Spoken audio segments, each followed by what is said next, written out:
ইরানে চলমান রক্তক্ষয়ী বিক্ষোভকে কেন্দ্র করে মধ্যপ্রাচ্যের রাজনীতিতে নতুন করে উত্তেজনার পারদ চড়ছে।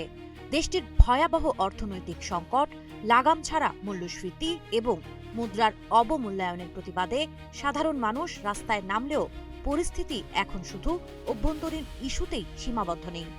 এই আন্দোলন ঘিরে যুক্তরাষ্ট্রের কড়া বক্তব্য নতুন করে আলোচনার জন্ম দিয়েছে।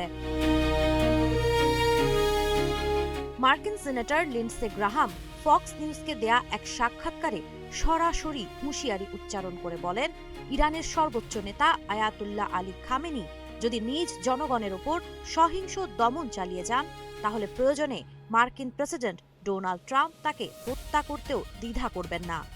গ্রাহামের ভাষায়, ইরানের জনগণ যদি ভালো জীবনের দাবিতে রাস্তায় নামে এবং তাদের হত্যা করা হয়, তবে এর জবাব ভয়াবহ হতে পারে।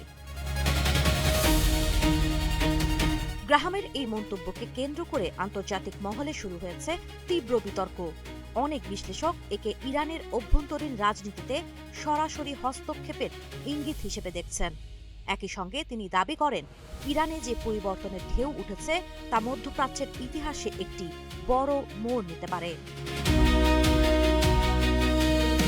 অন্যদিকে ইরানের বিচার বিভাগ বিক্ষোভ দমনে কঠোর অবস্থানের বার্তা দিয়েছে।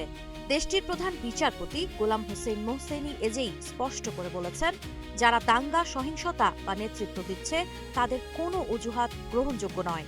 রাষ্ট্র এসব কার্যকলাপ সহ্য করবে না বলেও হুঁশিয়ারি দেন তিনি। তবে এই কঠোর অবস্থানের বিপরীতে ভিন্ন সুর শোনা গেছে ইরানের প্রেসিডেন্ট মাসুদ পেজেশকিয়ানের কণ্ঠে। তিনি নিরাপত্তা বাহিনীকে নির্দেশ দিয়েছেন যেন শান্তিপূর্ণ বিক্ষোভকারী ও সশস্ত্র দাঙ্গাবাজদের মধ্যে স্পষ্ট পার্থক্য করা হয় এবং অযথা দমনমূলক ব্যবস্থা না নেওয়া হয়। সব মিলিয়ে ইরানের রাজপথের আন্দোলন এখন শুধু সরকার বনাম জনগণের লড়াই নয়, এটি পরিণত হচ্ছে বৈশ্বিক শক্তির প্রভাব, হুমকি আর কূটনৈতিক উত্তেজনার এক জটিল সমীকরণে। এই পরিস্থিতি শেষ পর্যন্ত ইরানকে কোন পথে নিয়ে যাবে সে প্রশ্নের উত্তর এখনো অজানা। সাবা খান, নাগরিক প্রতিদিন।